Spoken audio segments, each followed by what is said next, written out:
하나님께서 지으시고 섭리해 가시는 인류 역사에 가장 특별한,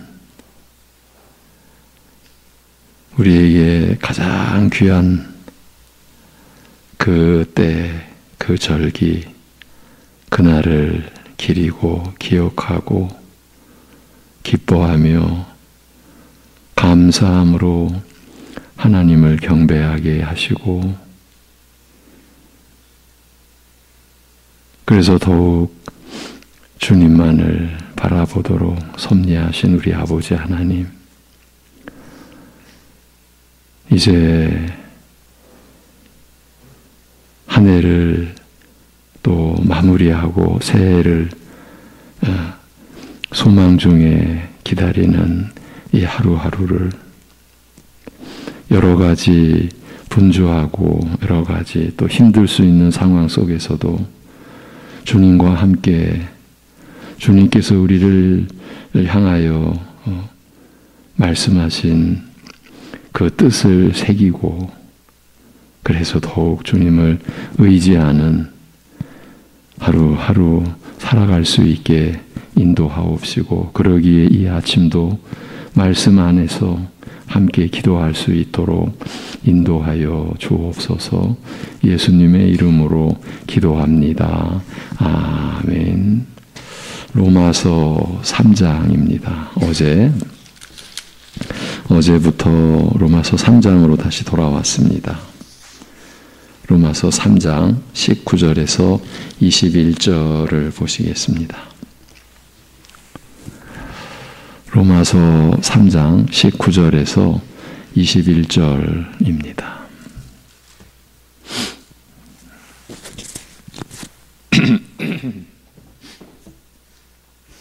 로마서 3장 19절에서 21절 다 같이 우리가 알거니와 무릇 율법이 말하는 바는 율법 아래에 있는 자들에게 말하는 것이니 이는 모든 입을 막고 온 세상으로 하나님의 심판 아래에 있게 하려 함이라.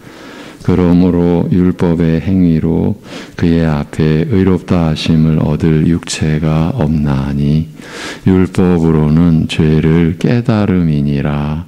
아멘. 죄송합니다. 21절까지.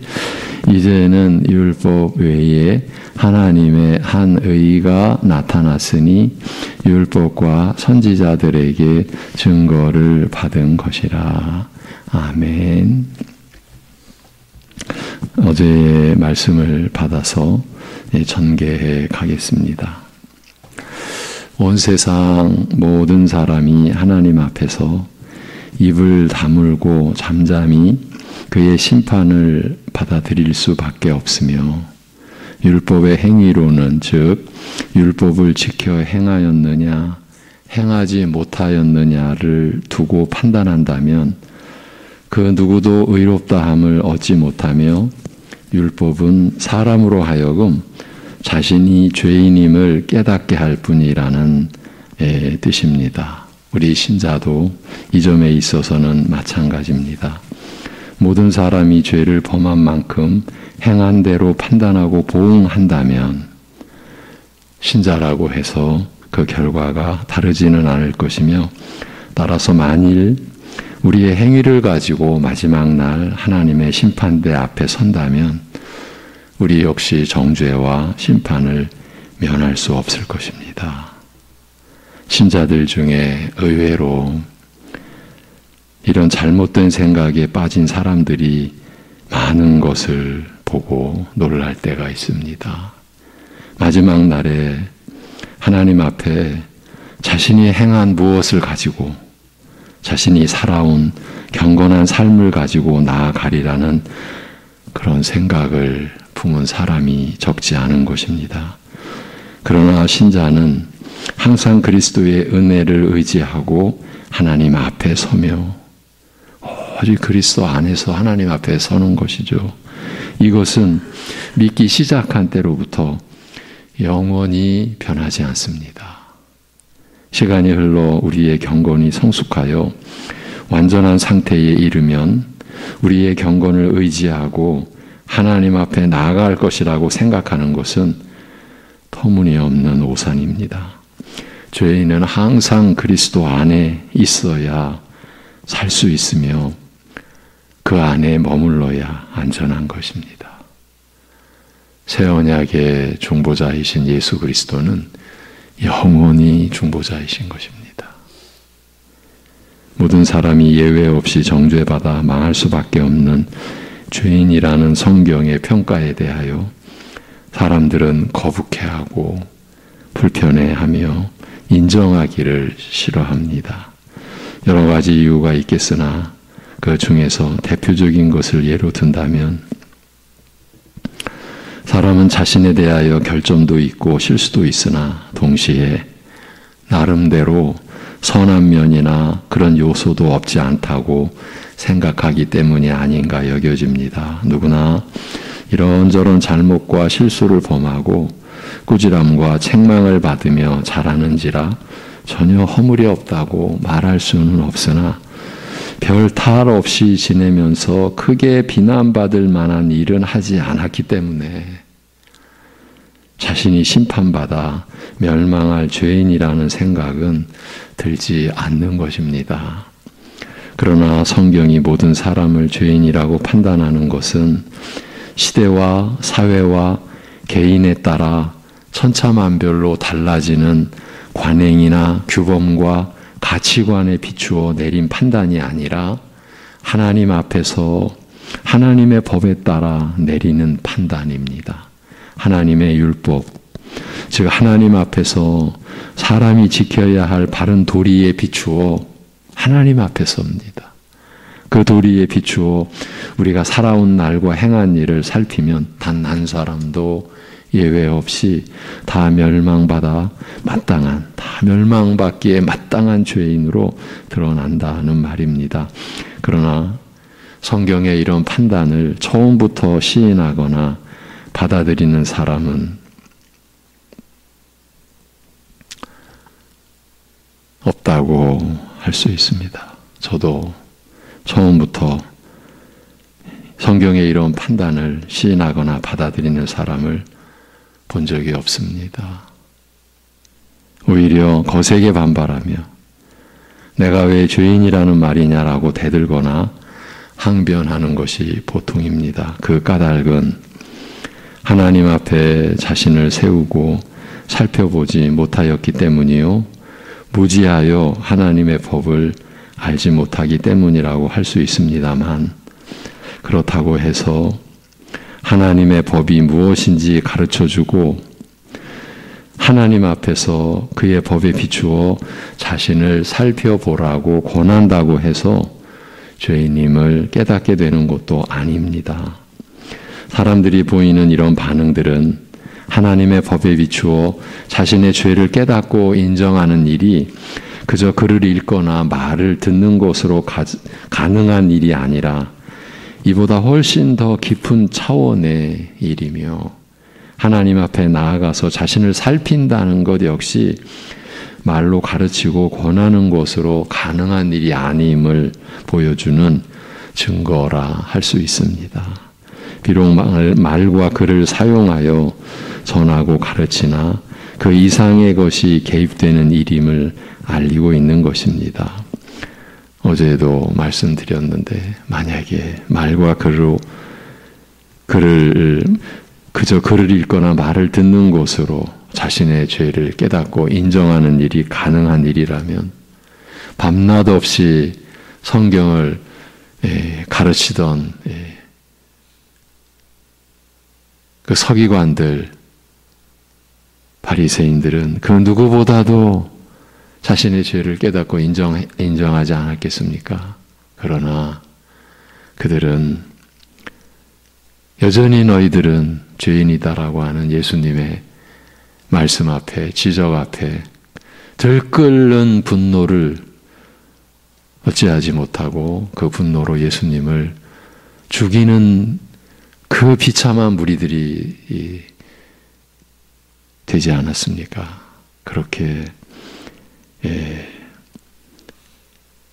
그 글을 읽거나 말을 듣는 것으로 자신의 죄를 깨닫는 일이 가능한 것이 아니라 그보다 더 훨씬 깊은 차원의 일이라.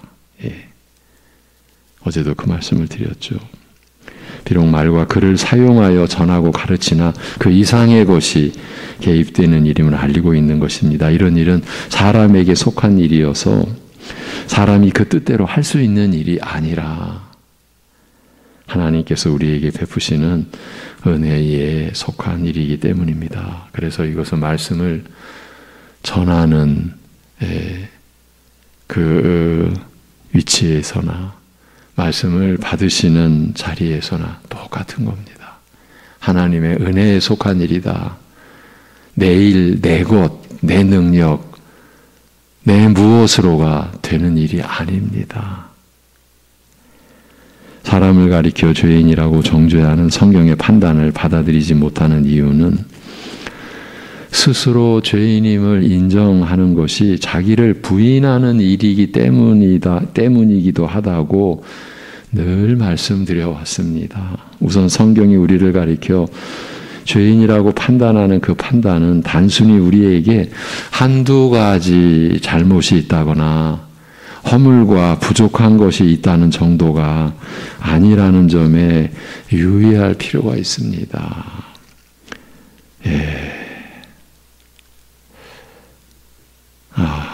이게 얼마나 참 중요한 일인지 모릅니다. 우리들 안에는 이런 또 심사도 있어요. 앞에서도 조금 언급했지만은 내가 온전치는 못하다 하더라도 그래도 내게 선한 면이 있다라고 얘기하는, 그렇게 생각하는, 그렇게 여기는 마음속에는 나는 한두 가지 잘못만 빼면 난 괜찮은 사람이잖아. 그러니까 자기 스스로 자기를 세우는 거죠. 그 한두 가지 잘못. 지금 성경이 우리를 가리켜 죄인이라고 판단하는 그 판단은 단순히 우리에게 한두 가지 그 잘못이 있다거나 허물과 부족한 것이 있다는 그 정도가 아닙니다. 우리 안과 밖, 그 마음과 행실이 다 타락하여 부패하고 악화돼 단 한 곳도 죄로 더럽혀지지 않은 것이 없으며 더욱이 선을 행할 능력이, 이 선을 행할 능력이라는 건 하나님을 따라 하나님의 뜻을 쫓아 행할 능력이 전혀 없다는 뜻이기 때문입니다. 완전히 망가져 손을 댈 수가 없다. 이제는 돌이킬 수 없다. 절망적이라는 뜻이기 때문입니다. 나는 하나님 앞에서 죄인입니다. 죄인이라는 그 고백은 자신의 처지가 이렇게 절망적이라는 것을 시인하는 것이며 이것은 실질적으로 자기를 포기해버리는 선언이라고 할 수 있습니다. 자기를 두고 돌이킬 수 없이 타락하였다. 손을 댈 수 없을 정도로 전체가 속속들이 썩었다고 시인하고 고백하는 것은 일종의 자기 포기 선언인 것입니다. 돌이킬 수 없다. 손을 댈 수 없다는 것은 적어도 나로서는 내 힘과 능력으로는 어떻게 해볼 도리가 없다는 뜻이기 때문입니다. 제가 죄인입니다라는 고백에는 이런 지금 깊이, 이런 내용, 이런 차원으로 우리가 저로서는 어찌해 볼 수가 없습니다라고 하는 그 고백인 겁니다. 그런데 이처럼 자기를 포기하는 것이, 자기를 손에서 놓아버리는 일이 이게 쉽지 않습니다. 말처럼 쉽지 않습니다. 자기를 철저히 타락하고 속속들이 썩어서 소망이 없는 자로 부인하고서 자기를 손에서 놓아버리는 일이, 자신에 대한 집착에서 벗어나는 것이 참으로 어려운 것입니다. 예수님께서 이 자기 부인에 대하여 가르치시면서 사람이 만일 온 천하를 얻고도 제 목숨을 잃으면 무엇이 유익하리요? 사람이 무엇을 주고 제 목숨을 바꾸겠느냐? 누가복음에서는 사람이 만일 온 천하를 얻고도 자기를 잃든지 빼앗기든지 하면 무엇이 유익하리요? 라고 하셨습니다. 온 세상을 얻는다 하여도 자신을 잃어버리면 무의미하다라는 이 말씀은 결국 사람이 자기를 포기하는 일이 얼마나 어려운 일인지, 사람은 온 세상을 준다 하여도 자기 자신을 결코 포기하지 않는다는 뜻입니다. 사람은 무엇과도 바꾸지 않을 만큼 자기를 애지중지하는 것입니다. 제가 실제로 소그룹 안에서 이 자기 부인에 대한 말씀을 중심 주제로 삼고 이 말씀을 가르치려 했을 때 그냥 나온 첫 반응이, 아니 자기를 부인하고 어떻게 삽니까? 달리 표현하면 자기를 포기하고 어떻게 삽니까? 좀 더 쉽게 풀어드리면, 아니 자기 없이 우리가 어떻게 삽니까? 이것이 초신자들의 소그룹이 아니라 한 교회를 섬기는 일꾼들의 그룹이었습니다. 그 정도로 저를 포함해서 이 시대의 교회가 이렇게 연약하다, 믿음의 기초서부터 너무 부실하다, 그 점을 뼈저리게 절감하는 그 순간이었어요. 초신자들이 믿음의 초보에서 아니 어떻게 우리가 자기 없이 삽니까? 이렇게 반응을 보인 그 자리가 아니라 수십 년 신앙생활 해오신 분들이 그런 반응을 보일 때 이것이 우리의 현실이구나. 그리고 이 책임은 1차적으로는 말씀의 일꾼들에게 있구나. 정말 잘못 가르쳤구나. 저도 그 안에 포함되는 거죠. 제가 그 자리에서는 말씀의 일꾼이었으니까요. 사실은 바로 그것을 이미 예수님께서 밝혀놓으셨어요.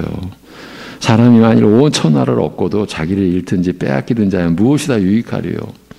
사람은 무엇과도 바꾸지 않을 만큼 자기를 애지중지하는 것을 예수님께서 우리의 죄인된 형상을 드러내 주셨던 거죠. 사람이 자신에 대해 갖는 애착과 집착이 이렇게 강한 까닭은 무엇보다 사람마다 타고나는 이기적 성품 탓이 가장 클 것입니다만, 이외에도 그가 자라면서, 그러니까 우리가 자라면서 받아온 교육과 경험이 영향을 끼친 탓도 적지 않을 것입니다.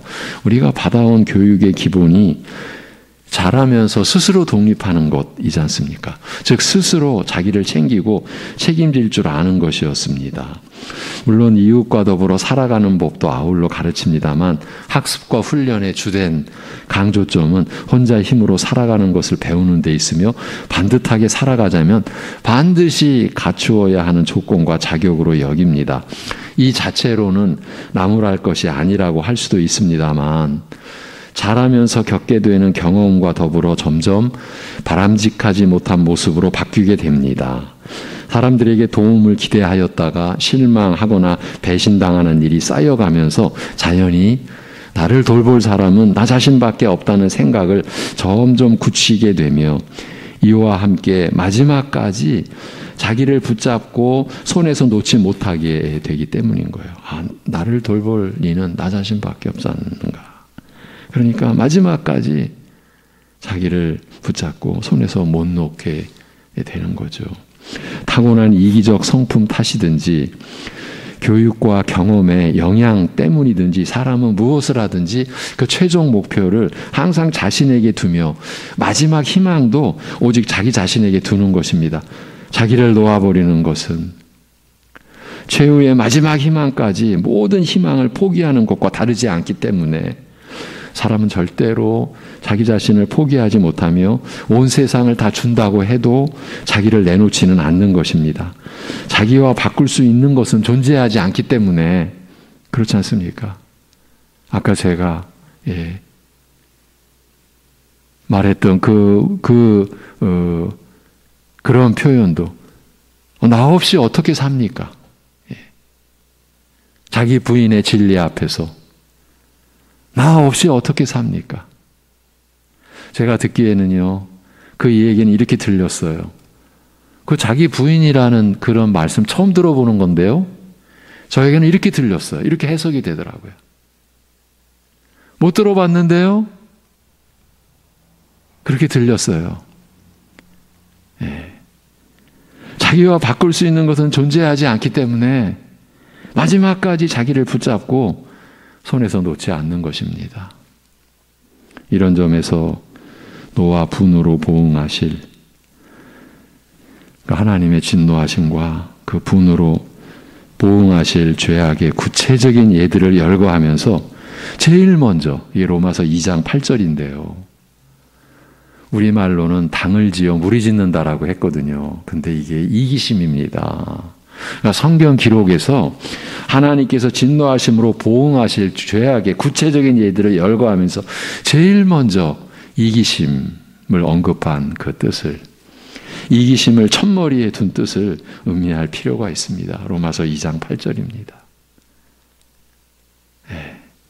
그런데 하나님 앞에서 죄인임을 고백하는 것은 돌이킬 수 없이 타락하였고 손을 댈 수 없을 정도로 전체가 속속들이 썩었다고 시인하고 고백하는 것은 스스로 자기를 포기하고 손을 떼는 일인 만큼 사람으로서는 가장 어려운 일을 요구받는 것이라고 할 수 있습니다. 온 세상을 다 준다 하여도 버리지 않는, 그 어떤 것과도 바꾸지 않는 자기를 버리라는 것이니 사실상 불가능한 일을 요구하는 것과 마찬가지인 것입니다. 소망 없는 죄인임을 일깨우는 성경의 가르침에도 불구하고 차마 자신을 손에서 놓지 못하고 아무리 작고 사소한 것이라 할지라도 자기에게서 어떤 긍정적인 요소를 찾아내어 붙들려고 하는 이유는, 말하자면 여전히 자기에게 어떤 가능성을 남겨두고 그것을 붙잡는 이유는 바로 자신에 대한 이런 끈질긴 애착과 집착 때문인 것입니다. 누구라고 예외이겠습니까? 자기를 부인하는 일은 사람의 힘으로는 불가능한 일이요, 오직 하나님께서 이루시는 일입니다.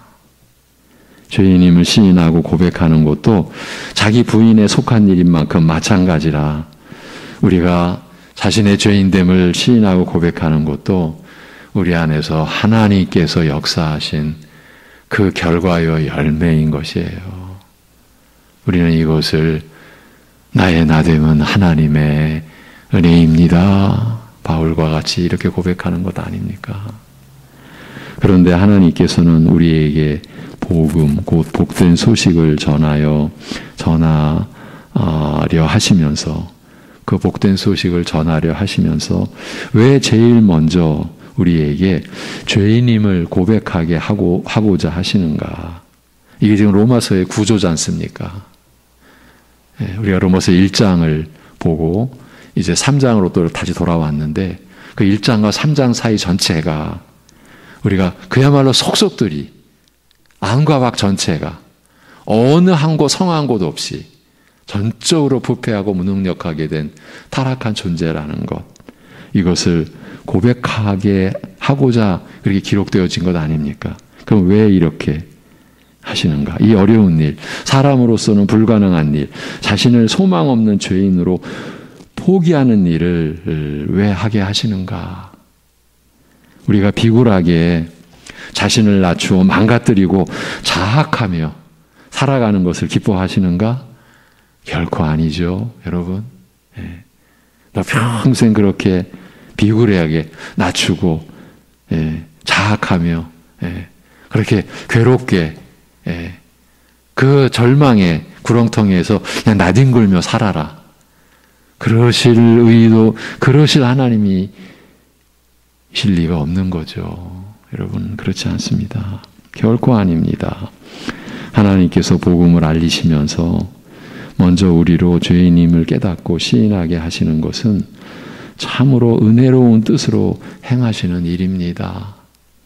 예수님께서는 자기 부인에 대하여 가르치시면서 자기를 부인하고 십자가를 지고, 제 십자가를 지고 주를 따르는 것은 죽음으로써 생명을 얻는 일이요, 자기를 잃음으로써 자기를 얻는 역설이라고 하셨습니다.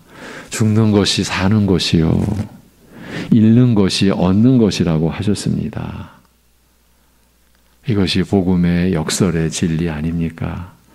죄로 썩어 못쓰게 된 나를 잃어버리고 그리스도 안에서 새로운 나를 얻는 길이라고 하셨습니다. 아니, 그리스도 안에서 귀중한 새 사람을 얻기 위해서는 죄로 더럽혀지고 부패하여 못쓰게 된 나를 버리지 않으면 안 되는 것입니다.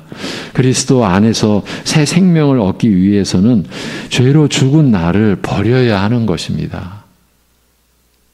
근데 그것을 집착하고 있으면 어찌합니까? 예, 우리 옛 어른들 이런 얘기를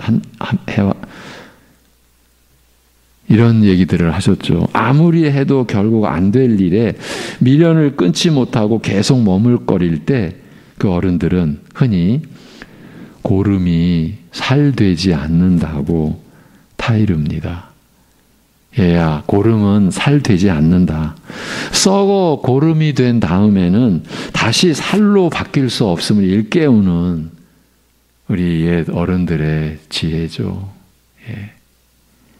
죄로 썩어 문드러진 우리 옛사람은 우리 힘으로는 무슨 수를 쓰더라도 회생할 가능성이 없습니다. 그저 썩어 문드러진 고름일 뿐입니다. 아무리 내가 집착하고 아무리 위한다고 해도 그저 고름일 뿐입니다. 유일한 희망과 방법은 이미 썩어 못쓰게 된 것은 포기하고 새로운 나를 얻는 길뿐입니다. 예수님께서 자기를 부인하라고 가르치신 말씀은 바로 이런 뜻이었습니다. 죄로 죽은 옛사람을 포기하고 그리스도 안에서 새 사람으로 사는 새 생명을 얻으라는 뜻이었습니다.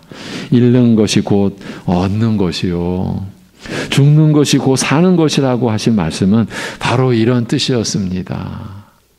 그래서 자기를 부인하라고 하신 바로 이어지는 구절에서는 내가 자기 목숨을 구하고자 하면 잃는다. 나를 위하여 자기 목숨을 잃으면 얻는다. 이런 뜻의 말씀이었어요. 썩어 문드러진 고름과 같은 옛사람을 버리라. 포기해라. 이제 그 옛사람이 너 자신이 아니라고 그거를 이제 부정해라. 네, 그거를 못하는 거예요. 네. 어떤 면에서는 교회 안에서조차도 그런 얘기 들어본 적이 없는데요.